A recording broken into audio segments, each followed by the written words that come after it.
अवनी तिच्या सासूला रागात म्हणाली, सासूबाई, तुम्ही माझ्यावर असं सारखं सारखं ओरडत जाऊ नका, हुकूम गाजवत जाऊ नका. जर किचनमध्ये तुम्हाला काही काम दिसत असेल तर ते तुम्ही स्वतः का करत नाही? सुनबाई सुनबाई करून माझ्या नावाने सारखे का ओरडत असता? एक गोष्ट लक्षात ठेवा सासूबाई, मी तुमची नोकर नाही जी तुमच्या इशाऱ्यावर नाचत राहील. समजलं का? तिची सासू कुसुमताई म्हणाल्या, सुनबाई, मी तर फक्त एवढंच म्हणाले होते की आज सकाळी भजनाला जाताना मी घरातली सगळी कामं करून गेले होते. पण परत माघारी आल्यावर बघितलं तर किचनमध्ये पसारा पडला आहे. सुनबाई, तू जेवतेस आणि खरकटी भांडी तशीच बेसिनमध्ये ठेवून देतेस. तू सकाळी 10 वाजता उठतेस.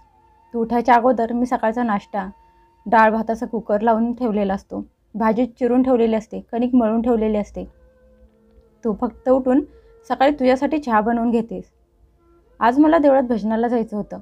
मी भजन संपल्यावर घरी आले, बघते तर काय, सकाळी मी जाताना सगळं स्वच्छ करून गेले होते. मग किचन एवढं घाण का पडले आहे? फक्त हेच विचारायला मी तुला आवाज दिला तर तू उलट माझ्यावरच भडकत आहेस. सासूचे बोलणे ऐकून अवनी तिच्या सासूला म्हणाली, सासूबाई, ही घरातली कामं मला करायला अजिबात आवडत नाहीत.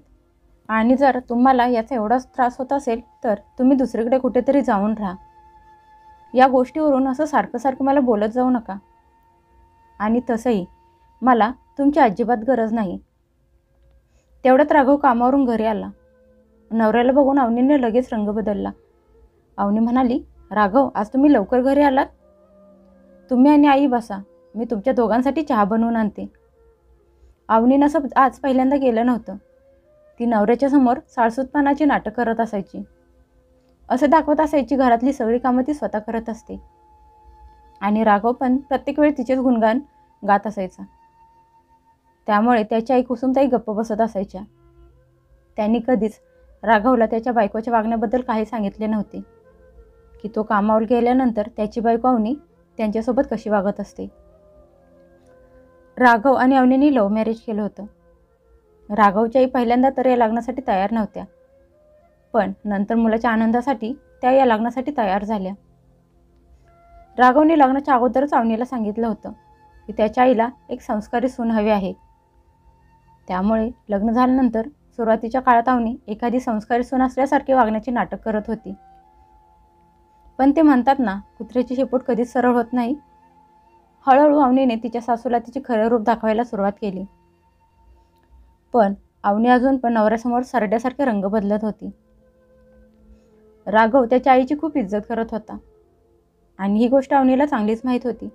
त्यामुळे नवऱ्याच्या समोर तरी ते हेच दाखवत असायची की ती घरातली कामं आणि सासूची किती सेवा करत असते, त्यांची काळजी घेते. रात्री खोलीत गेल्यावर अवनी तिच्या नवऱ्याला म्हणाली, आज तर मी खूप थकली आहे. सगळा दिवस घरातली कामं करायला लागतात. तुमच्या आई तर रोज भजन कीर्तनाला जात असतात आणि त्यांच्या माघारी घरातली सगळी कामं मला एकटीला करायला लागतात. पण बघा ना, मी कधीच यासाठी काहीच बोलत नाही. अवनीचे बोलणे ऐकून राघव म्हणाला, म्हणून तर मला माझ्या बायकोवर खूप गर्व आहे की तू माझ्या आईची आणि माझी एवढी काळजी घेतेस. नाहीतर आजकालच्या मुलींना बघ ना, काय झाले काय माहीत. सासू सासऱ्यांची सेवा करायची लांबचीच गोष्ट, त्यांना तर घरातले एक काम पण नीट करता येत नाही. नुसतं आरामात बसून खायला हवे असते. माझा मित्र महेश बिचारा लग्न करून फसला आहे. तो बोलत होता की त्याची बायको त्याच्या आईला खूप त्रास देते. त्याची बायको महेशचं पण बोलणं ऐकून घेत नाही, कुणासोबत नीट बोलत नाही, सकाळी 10 वाजायच्या आत कधीच उठत नाही. नवऱ्याचं बोलणं ऐकून अवनी मनातल्या मनात हसायला लागली, कारण ती पण नवऱ्याला दाखवण्यासाठीच हे सगळं नाटक करत होती. ती सकाळी राघवसोबत 7 वाजता उठत होती आणि राघव ऑफिसला गेल्यानंतर परत 10 वाजेपर्यंत झोपत होती. राघव सकाळी 8 वाजता ऑफिसला जात असायचा. तो गेल्यानंतर लगेच अवनी जाऊन खोलीत झोपत असायची. ती सरळ सकाळी 10 वाजता उठत असायची. राघवची आई सकाळी लवकर उठून राघवसाठी चहा, नाश्ता, त्याचा डबा सगळं बनवत असायची. अवनी सासूने आयता बनवलेला चहा आणि नाश्ता सकाळी प्रेमाने राघवला आणून देत होती, जसं की सगळं तिनंच बनवलं आहे. राघव सकाळी उठल्यावर त्याचा आवरण्याच्या तयारीला लागलेला असायचा. त्यामुळे त्याला कुठं माहीत होतं की डबा आणि नाश्ता कोणी बनवला आहे. हो, पण प्रत्येक वेळी राघव त्याच्या आईचे आभार मानत असायचा आणि म्हणायचा, आई तू सकाळ एवढ्या लवकर का उठून बसतेस आणि किचनमध्ये एवढं काम का करत असतेस? त्याचं बोलणं ऐकून त्याची आई म्हणायची, अरे राघव, घरातली कामं केली म्हणून काय मी झिजणार आहे का? उलट माणसाला कायम काम करत राहिलं पाहिजे, म्हणजे त्याचं शरीर एकदम तंदुरुस्त राहतं. नाहीतर जर एकदा काम करायची सोडलं ना तर शरीर मग साथ पण देत नाही, ते पण आळशी होत जातं. राघवने कधी पण आईची जेवणाची स्तुती केली की अवनी मनातून जळत असायची. अवनीला तिच्या सासूसोबत राहायचं नव्हतं, पण राघवचा त्याच्या आईवर खूप जीव होता. त्यामुळे ती पण नवऱ्याच्या समोर सासूसोबत चांगली वागण्याची, त्यांची सेवा करत असल्याचे नाटक करत असायची.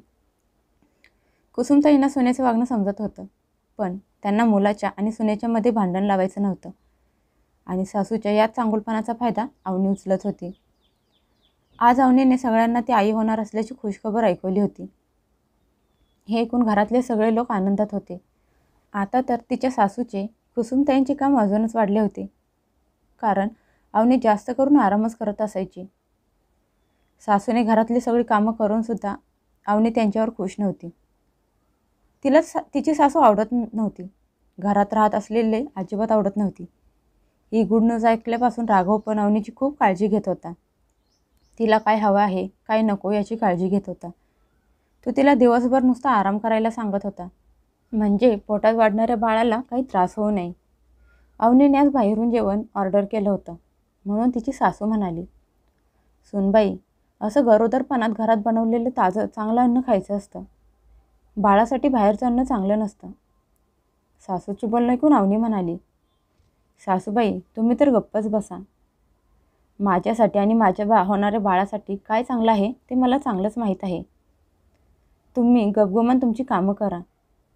तिची सासू म्हणाली, सुनबाई कधीतरी आम्हा म्हाताऱ्या लोकांचं पण ऐकत जा, आमचे अनुभव कधीच चुकीचे नसतात. राघव ऑफिसवरून घरी आल्यावर अवनी म्हणाली, राघव वाईट वाटून घेऊ नका, पण माझ्या अशा अवस्थेत मला चांगलं खायची गरज आहे आणि तुमच्या आईच्या हाताने बनवलेल्या जेवणाला अजिबात चव नाही. त्यांनी बनवलेलं जेवण बेचव लागतं, म्हणून मला बाहेरून जेवण मागवून खायला लागतं. यासाठीच मी बोलत होते की घरात जेवण बनवण्यासाठी एखादी कामवाली ठेवूया, म्हणजे मला आणि माझ्या येणाऱ्या बाळाला चांगले ताजे आणि पौष्टिक अन्न खायला मिळेल. बायकोचे बोलणे ऐकून राघव म्हणाला, ठीक आहे, जेवण बनवायला कामवाली ठेवायची काहीच हरकत नाही. घरात जेवण करायला बाई ठेव, मला काहीच प्रॉब्लेम नाही. मग काय, अवनीने दुसऱ्या दिवशी तिच्या मैत्रिणीला फोन केला आणि तिच्या घरात जी जेवण बनवायला बाई येत होती तिला स्वतःच्या घरी जेवण बनवण्यासाठी बोलवले. ते बघून कुसुमताई राघवला म्हणाल्या, राघव मी 2 वेळची जेवण बनवत आहे ना, मग बाई ठेवायची काय गरज आहे? आईचं बोलणं ऐकून राघव म्हणाला, आई अवनीला तू केलेल्या जेवणात कसलीच चव लागत नाही, त्यामुळे तिने जेवण बनवायला बाई ठेवली आहे. पण हे तर चांगलंच झालं ना, तुला पण आराम करायला वेळ मिळेल. त्याची आई उदास होऊन म्हणाली, राघव तसंही मला काम करायची आवड आहे आणि घरात कामाला बाई ठेवून तुम्ही माझे कामच माझ्याकडून हिसकावून घेतले आहे. राघव म्हणाला, आई तू उदास का होत आहेस? तू बाईला सांगत जा की कुठल्या पदार्थात काय घालायचे असते, काय काय बनवायचे असते. आता रोजच सकाळी संध्याकाळ ती बाई जेवण बनवायला येत होती, पण सवयीप्रमाणे कुसुमताई किचनमध्ये जाऊन तिला काही ना काहीतरी सांगत असायच्या. जेव्हा अवनीने तिच्या सासूला ते जेवण बनवणाऱ्या बाईला आदेश देताना बघितलं, तेव्हा ती सासूला म्हणाली, सासूबाई या मावशी तुमच्यापेक्षा कितीतरी पटीने चांगलं जेवण बनवतात, त्यामुळे तुम्ही किचनमध्ये येऊन तिला सांगायची काहीच गरज नाही. त्यापेक्षा तुम्ही दिवसभर तुमच्या खोलीतच बसून राहत जा आणि जेवणाच्या वेळेला तुम्ही बाहेर येऊन तुमचे जेवण तुमच्या खोलीत घेऊन जात जा. बाकीच्या घरातल्या कामात डोकवायचे बंद करा. मला माहीत आहे माझं घर कसं सांभाळायचं ते. घरातल्या कामवाल्या बाईसमोर झालेलं अपमान बघून त्यांना खूप वाईट वाटलं. त्या किचनमधून बाहेर जातच होत्या, तेवढ्यात अवनी म्हणाली, सकाळ सकाळी या म्हातारीचं तोंड बघितलं की माझा सगळा दिवस खराब जातो. सुनेचं बोलणं ऐकून कुसुमताई त्यांच्या खोलीत येऊन रडायला लागल्या. अवनी पूर्ण गरोदरपणात तिच्या सासूशी नीट बोलली पण नाही. उलट त्यांना काही ना काही टोचून बोलण्याची एकही संधी तिने सोडली नाही. सुनेचं बोलणं ऐकून कुसुमताई रोजच त्यांचा राग आतल्यात गिळत होत्या. राघव पण आता जास्त करून बायकोची बाजू घेत होता. त्याला असं वाटत होतं की वय झाल्यामुळे त्याची आई अशी वागायला लागली आहे. राघव पण आता छोट्या छोट्या गोष्टींवरून त्याच्या आईला झिड करायला लागला होता. त्यामुळे कुसुमताईंना आता खूप एकटं एकटं वाटायला लागलं होतं. काही दिवसांनी अवनीने एका गोंडस मुलाला जन्म दिला. आता अवनी दिवस रात्र तिचा वेळ तिच्या बाळासाठी द्यायला लागली. कुसुमताईत जर पण नातवाला बघायला आल्या की अवनी त्यांना बाळाच्या जवळपास पण फिरकू देत नव्हती. अवनीने खूप प्रेमाने तिच्या बाळाचं नाव गुड्डू ठेवलं होतं. एक दिवस गुड्डू खेळत होता. कुसुमताई त्याला उचलून घ्यायला गेल्या तर अवनी त्यांच्यावर ओरडत म्हणाली, सासूबाई, तुम्ही तुमचे हात स्वच्छ धुतले होते का? तुम्हाला बहुतेक माहीत नाही की हातात किती किटाणू असतात. तिचं बोलणं ऐकून कुसुमताई म्हणाल्या, सुनबाई, मी हात धुतले आहेत, त्यामुळे तर मी गुड्डूला उचलून घेत होते. अवनी म्हणाली, सासूबाई, तुम्ही आत्ता माझ्यासमोर परत हात धुवून या आणि मगच तुम्ही गुड्डूला उचलून घेऊ शकता. कुसुमताई सुनेचं असामान्य वागणं झेलून झेलून थकल्या होत्या. आता राघव पण त्यांच्याशी नीट बोलत नव्हता. कुसुमताई सुनेला म्हणाल्या, अवनी, हे विसरू नकोस की आपण केलेलं चांगलं वाईट कर्म देव सगळं बसून बघत असतो.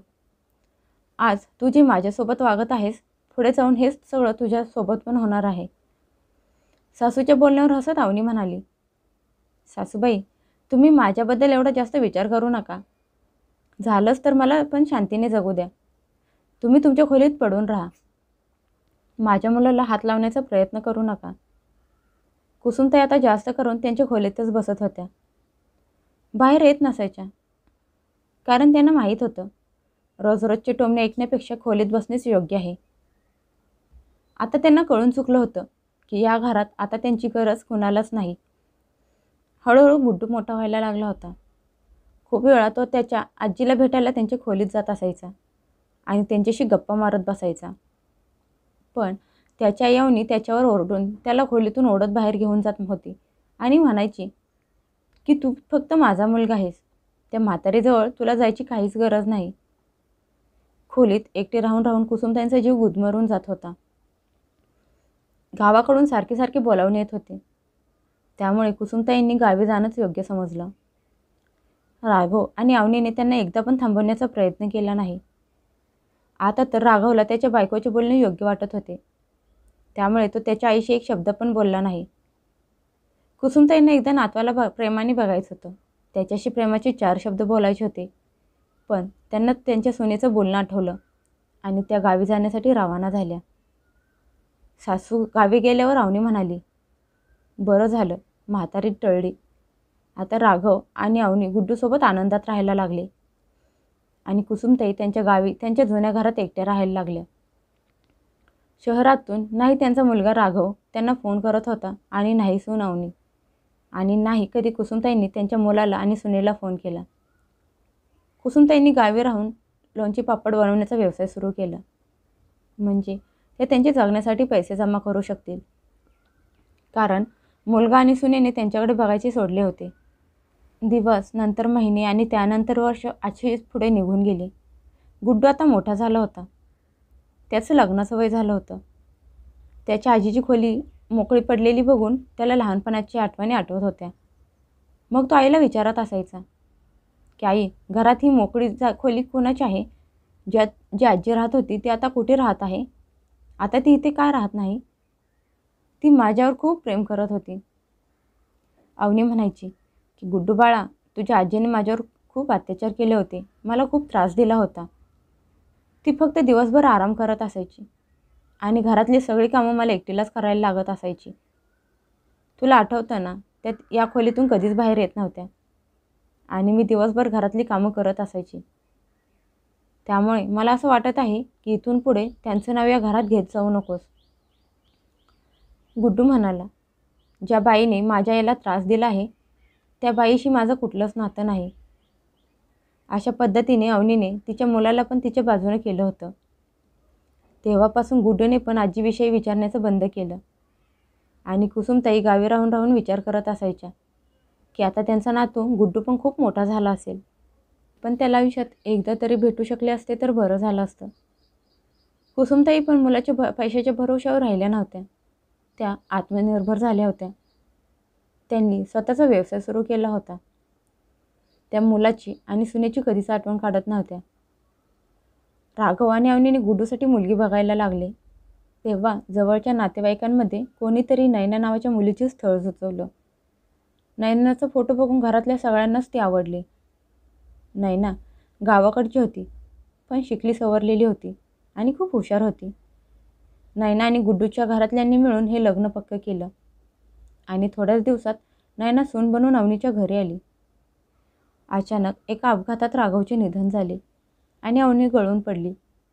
त्या दिवसात नयनाने अवनीची खूप काळजी घेतली. त्यामुळे अवनीच्या मनात परत जगायची इच्छा निर्माण झाली. हळूहळू सगळं पहिल्यासारखं नॉर्मल झालं. नयना पण गुड्डूसारखी नोकरी करायला लागली आणि दोघांचा संसार सुरू झाला. थोड्या दिवसातच त्यांची परिस्थिती पहिल्यासारखी झाली.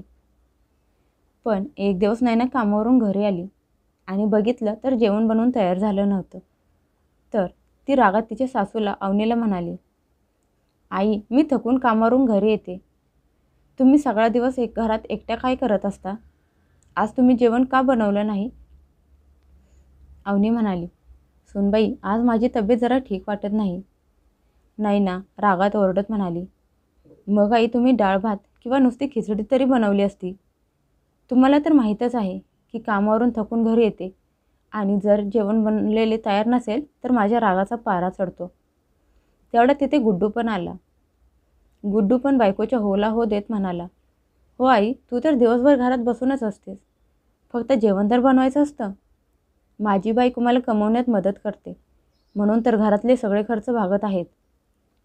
आज गुड्डू आणि नयनाला असं बोलताना बघून अवनीला तिचा भूतकाळ समोर दिसायला लागला. अवनीला तिच्यात तिची सासू कुसुमताई दिसायला लागल्या आणि गुड्डूमध्ये तिचा नवरा राघवची सावली दिसायला लागली. असं वाटत होतं की लांब बसून कुसुमताई हे सगळं करत आहेत. त्या म्हणाल्या होत्या की सुनबाई, हे विसरू नकोस की देव सगळं बघत आहे. अवनी समजून गेली होती की ही तरच सुरुवात आहे. पुढे जाऊन तिचे हाल पण तिच्या सासूसारखेच होणार आहेत, कारण आपण जे पेरतो तेच उगवतं. आज अवनीच्या मनात येत होतं की तिच्या सासूची जाऊन चौकशी करावी, पण घरात मुलाला आणि सुनेला काय सांगणार? आणि कुसुमताईंना तर त्यांच्या मुलाच्या निधनाची बातमी पण दिली नव्हती. अवनी कुठल्या तोंडाने त्या सासूच्या समोर जाणार होती? हा विचार करून सुन्न होऊन जमिनीवर बसली. देवाच्या समोर हात जोडून रडायला लागली आणि म्हणाली, अरे देवा, माझ्याकडून किती मोठी चूक झाली आहे. मी आईसारख्या सासूला कधीच मानसन्मान दिला नाही. ते त्यामुळेच मला आज हे दिवस बघायला लागले आहेत, जे काही काळापूर्वी माझ्या सासूने बघितले होते. हे देवा, मला पण घेऊन जा, कारण माझ्यात एवढी ताकद नाही की मी हे सगळं सहन करू शकेन. असं म्हणत अवनी हुंदके देऊन रडायला लागली. आज तिला तिच्या चुकीची जाणीव झाली होती. असं म्हणतात की जे पेरल तेच उगवते.